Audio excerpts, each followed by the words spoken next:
Greetings. Happy 4th of July, America. We're 250 years old today. Well, on July 4th.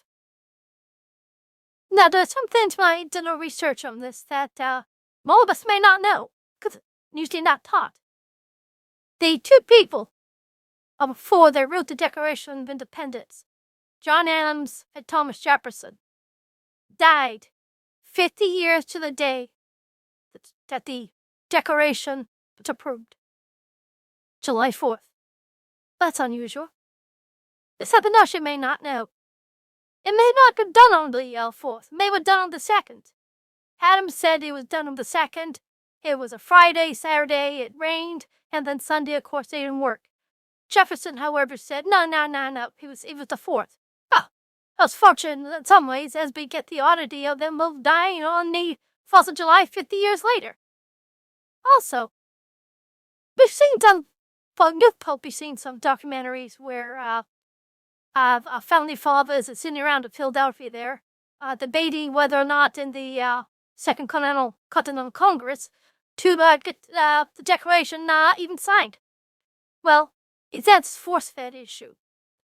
It wasn't so much a debate as an action that took place in Massachusetts. There, the governor, Samuel Powers there, on the assistance of the Crown, decided to go Concord and grab some guns that were there. They met by the army, by citizens in Lexington.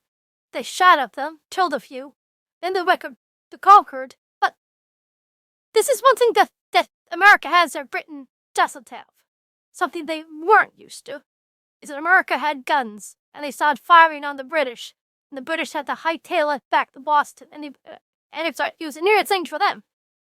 Then, the Americans gathered together on top of the hill overlooking Boston, Bunker Hill, and the British tried to throw them off. The first two charges were broken up, but in the third charge, America ran out of the ammunition, and they had to leave. Well, this got to Philadelphia, and the Congress is talking about this. They understood one thing. Revolution had already happened. There was already an armed insurrection against England. We either go along, sit out, or get out. Well, of course, they went along, signed it, and became the leaders of the revolution, and the day became famous because we won. There's some things that really I didn't know until I looked into it. I hope that around 50 years from now, I probably won't, at the 300th anniversary, and I hope we still have a country then. All forefathers fought to get this far. The time comes that so we can fight to keep it together and go another 50 years. Okay, this is just a little short interview. Hope you liked it. Please like and subscribe if you did. Like and subscribe if you didn't. Okay, this is Polly. Twice in your again.